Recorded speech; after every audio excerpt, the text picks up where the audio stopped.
The ratio of speed of two vehicles is 2:3. If the first vehicle covers 50 kilometers in 3 hours, what distance the second vehicle covers in 2 hours?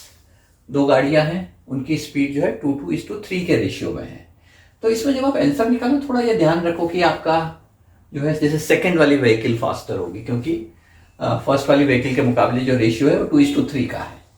अब ये बोलता है कि first vehicle covers 50 kilometre इन 3 hours और जो दूसरा है वो तो 2 घंटे में कितना कवर करेगा.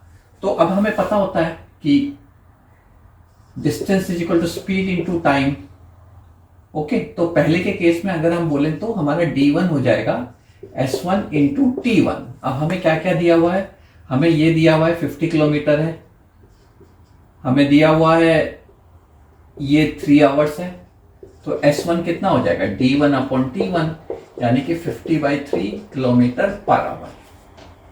यूनिट्स का हमेशा ध्यान रखो. अब आते हैं हम दूसरे पे. अब सेकेंड व्हीकल का ये बोल रहा है अगर उसका s2 है तो ये बोल रहा है कि s1 अपॉन s2 जो है वो 2/3 के बराबर है जो रेशियो दिया हुआ है. तो s2 दूसरे की स्पीड कितनी हो जाएगी 3/2 इंटू s1. s1 हमने निकाल लिया है विच इज 3/2 इंटू 50/3. तो 3 cancel, this is 25 kilometre per hour. अब हमें मिल गई दूसरे की स्पीड. अब हमें दूसरे की डिस्टेंस निकालनी है s2 इंटू t2. अब हमें s2 मिल चुका है 25, t2 हमें जो दिया हुआ है 2 आवर्स है, तो this will be 50 kilometre.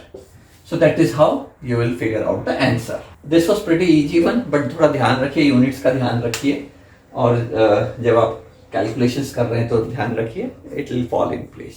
So stop here. Hope you like this one. Do share, subscribe, like. I'll see you in the next video. Bye.